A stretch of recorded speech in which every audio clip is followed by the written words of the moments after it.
On the morning of June 10th, 1912, a neighbor walked toward a small white house in the town of Villisca, Iowa. At first, nothing seemed unusual. The house was quiet, the curtains were drawn, the front door was locked. But something felt wrong. The Moore family was always awake by now. Every morning, without fail, someone would already be outside tending to chores. But on this morning, there was nothing. No movement, no voices, no signs of life. The neighbor knocked, no answer. She knocked again, still nothing. What she didn't know was that inside that house, 8 people were already dead. Today, Villisca is remembered for one thing: a murder. But in 1912, it was exactly the kind of town where people felt safe leaving doors unlocked. Families knew one another. Children walked freely through town. Violent crime was almost unheard of, which is why what happened that night shocked not only Iowa, but eventually the entire country. The family living inside the house was well known throughout Villisca. 43-year-old Josiah Moore, his wife Sarah, and their 4 children, Herman, Mary Catherine, Arthur, and little Paul. By all accounts, they were respected, hardworking, and deeply involved in the local church community. Nobody could imagine a reason someone would want them dead. But on this particular night, there were 2 additional children inside the house: 8-year-old Ina Stillinger and her older sister Lena. The girls had been invited to spend the night after attending a church program with the Moore family. It was supposed to be a simple sleepover, the kind of childhood memory most people forget within a few years. Instead, it became their final night alive. That evening, the family attended a Children's Day event at their church. Everything appeared completely normal. Neighbors spoke with them, friends saw them laughing. Nobody noticed anyone following them. Nobody noticed anyone acting suspiciously. And yet, investigators would later develop a theory so disturbing that it still chills people more than a century later. A theory suggesting that while the family was attending church, someone was already inside their house, waiting. Before we continue, don't forget to subscribe Dr. Gunawa and hit the like button so you can easily catch our future videos. And thank you for being here. Let's continue with the story. According to later investigators, evidence suggested the killer may have entered the home before the family returned. Some believed he hid in the attic. Others believed he waited somewhere else inside the house. Either way, one possibility stood out. For hours, while the Moore family laughed with friends and enjoyed their evening at church, their killer may have been sitting silently inside the home, listening, waiting, watching. And when they finally went to bed that night, the nightmare began.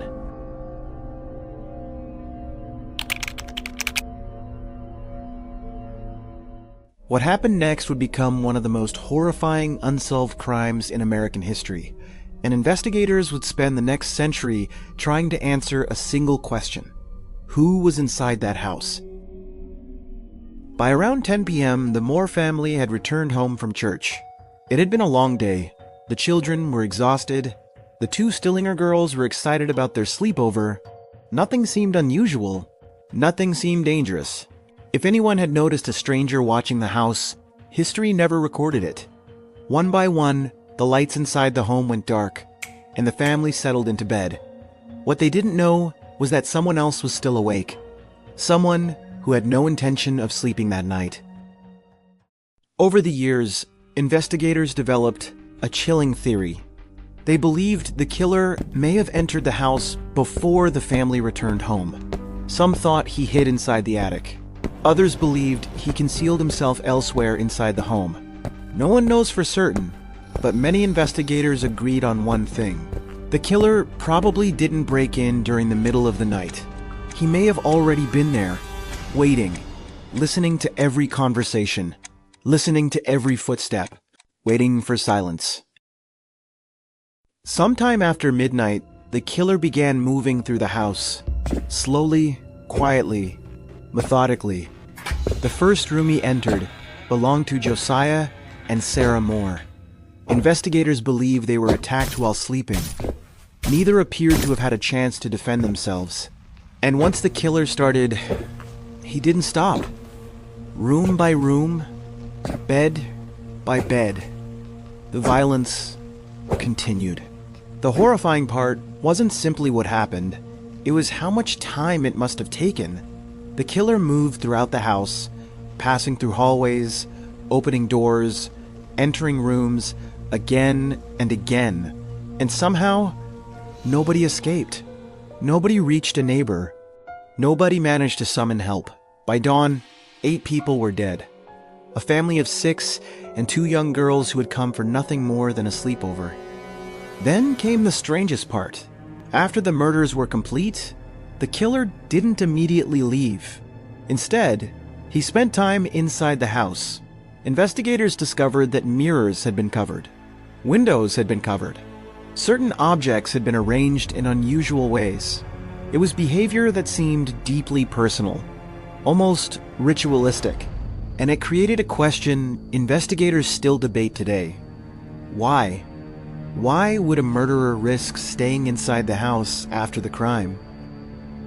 Eventually, the killer disappeared into the darkness, leaving behind one of the most baffling crime scenes in American history. But the nightmare wasn't over, because in just a few hours, the bodies would be discovered, and the town of Villisca would realize something terrifying. A murderer had walked among them, and nobody knew who he was. As neighbors began their morning routines, one woman noticed something strange. The Moore family hadn't come outside. At first, it seemed like nothing. Within minutes, it would become the most horrifying discovery in Villisca's history. Still, for the other people in the town, this was a normal morning. People opened their businesses, children prepared for school, but as the hours passed, something unusual became impossible to ignore. The Moore family hadn't been seen. For most families, that wouldn't have meant much, but the Moores followed routines. Neighbors were used to seeing them early in the morning. This time, the house remained silent. One of the neighbors, Mary Peckham, became concerned. She walked to the house and knocked on the door. No answer. She knocked again. Still nothing. The curtains remained closed. The house seemed completely still. At first, she assumed the family might have overslept, but something didn't feel right. So she contacted Josiah Moore's brother, Ross. When Ross arrived, he immediately sensed something was wrong. The house should have been full of activity by now. Instead, there was only silence. Eventually, he entered the home. What he found inside, room after room after room, revealed the same terrible reality. Nobody had survived. The entire family was gone. And so were the 2 girls who had spent the night, 8 victims inside one small house. News traveled quickly. Within hours, people from across Villisca began gathering near the property. Some came out of concern, others came out of curiosity.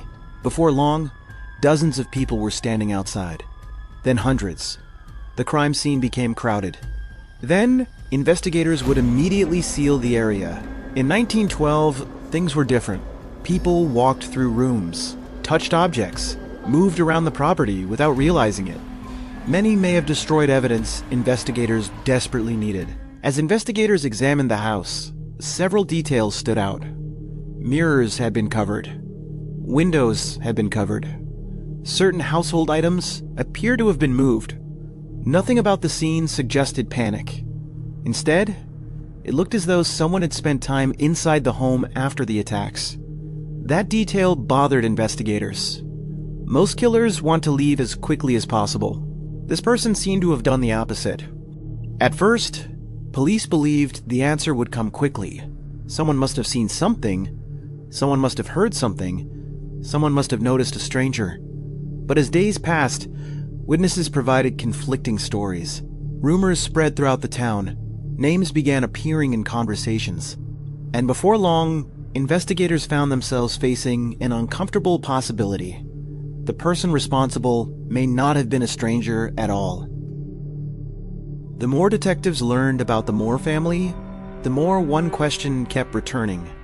Who had a reason to target them? Because somewhere among the townspeople, there may have been someone who already knew the victims, someone who knew their routines, someone who knew exactly when they would be asleep, and investigators were about to meet their first suspect.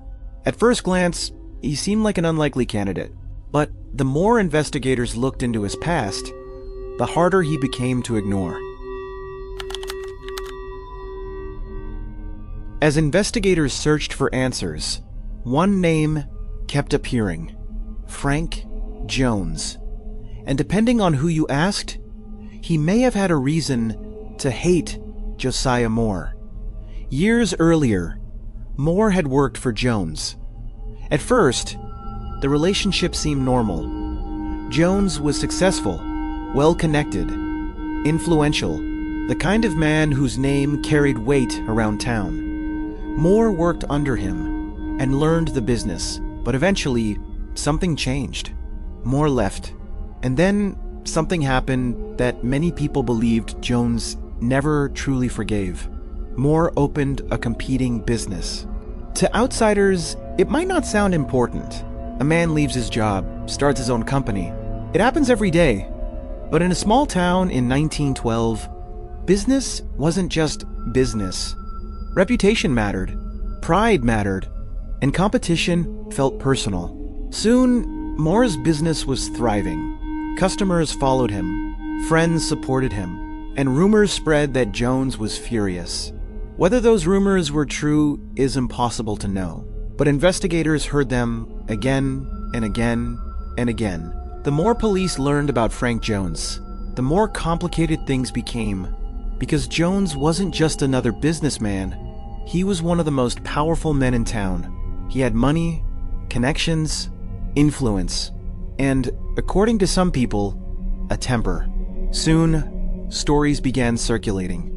Stories about arguments, stories about resentment, stories suggesting the relationship between the two men had become deeply hostile. But stories aren't evidence, and investigators needed more than gossip. They needed proof. Then another theory appeared, and this one sounded even stranger. Some believed the murders weren't about business at all. Some believed they were about a woman. Over the years, rumors emerged claiming Jones may have had a personal interest in a woman connected to Moore. Nobody could prove it. Nobody could fully verify it. But in a town desperate for answers, every rumor became fuel. Every rumor became a possible motive. And every motive pointed back to one question. Could someone hate Josiah Moore enough to destroy his entire family? Think about that for a moment. This wasn't a fight. This wasn't an argument that got out of control. Whoever entered that house spent hours inside. Whoever did this walked past sleeping children. Whoever did this continued long after they could have left. That level of commitment suggested something deeper, something personal. Investigators began wondering if the killer wasn't targeting a family. Maybe the killer was targeting one man, and everyone else became collateral damage.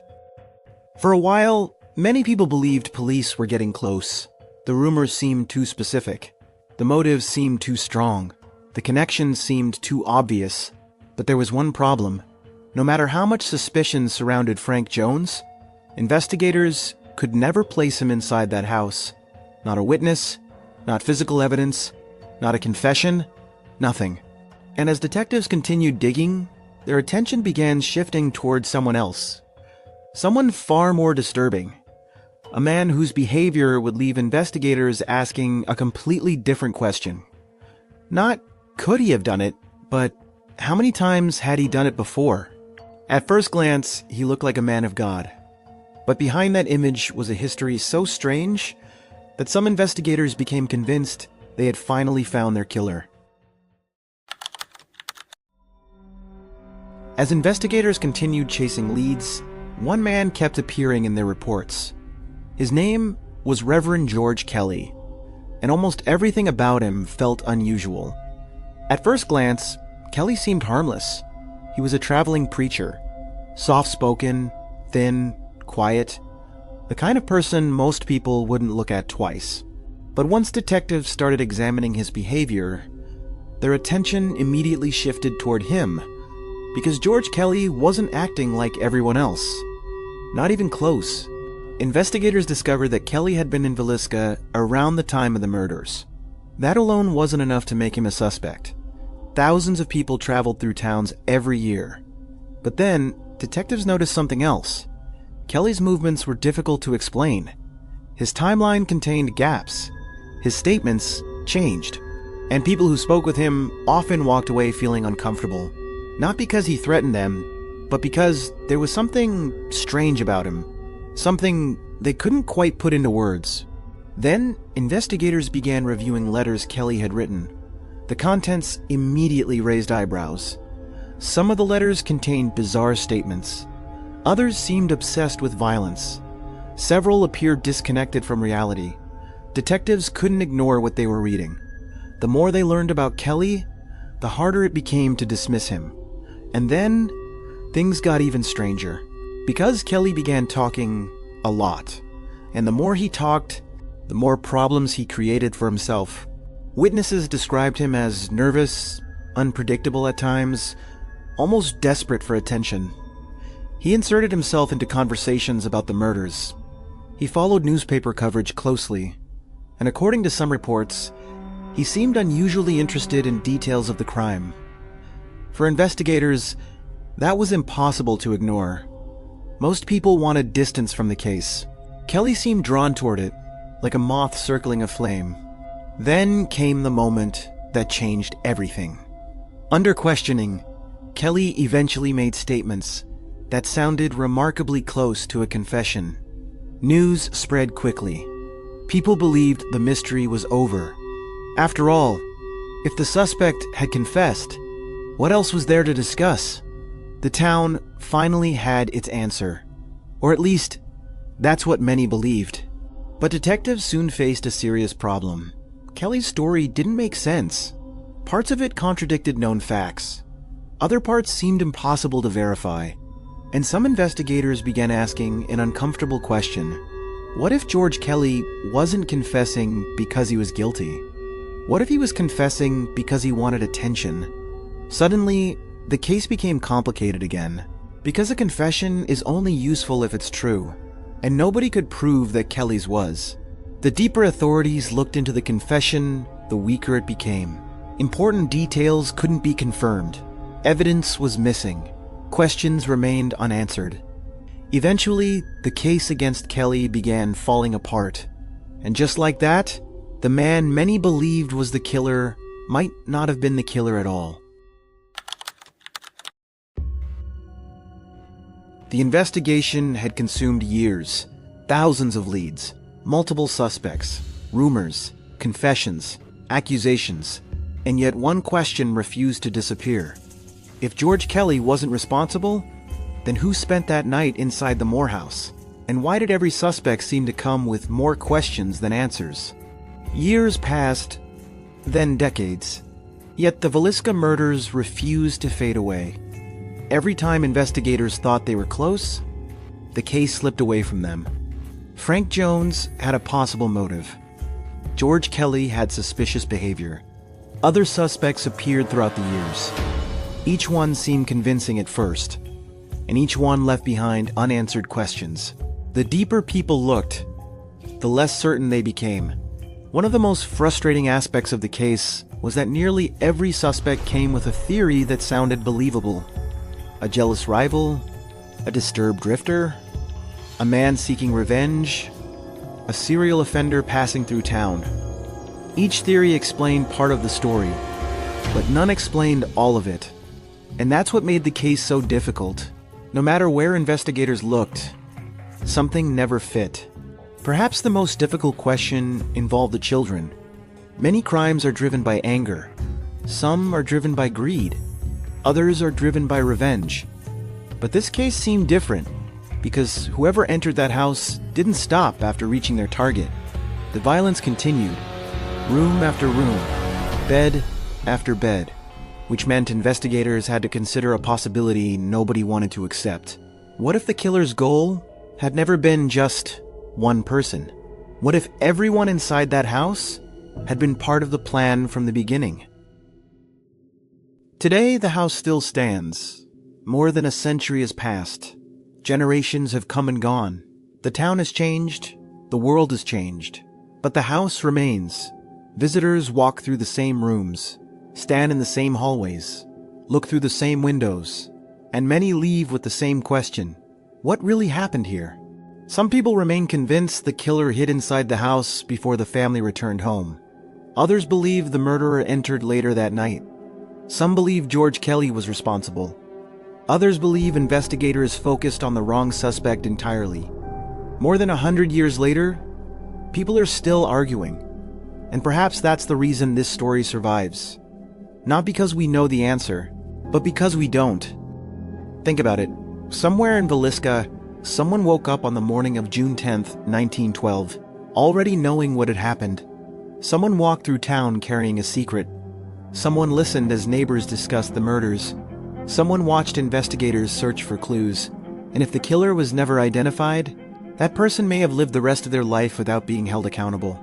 More than a century later, the Villisca Axe Murders remain unsolved. No definitive answer, no proven killer, no final explanation. Only theories, only suspects, only questions. But behind every theory is something easy to forget: a family, parents, children, friends, people who expected to wake up the next morning and never did.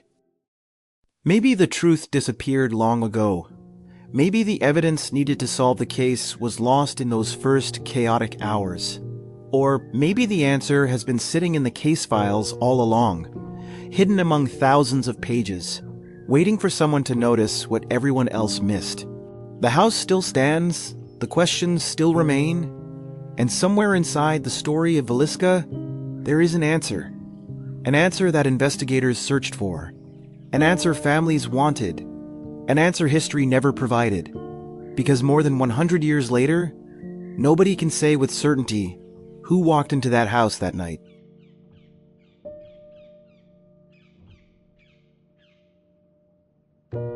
Before we go, let's take a moment to remember the 8 innocent lives lost that night. They were more than victims. They were parents, children, sisters, and friends whose lives were cut tragically short. May they rest in peace. If this story moved you, please leave a like, subscribe for more true crime documentaries, and share your thoughts and theories in the comments below. Thank you for watching, and we'll see you in the next story.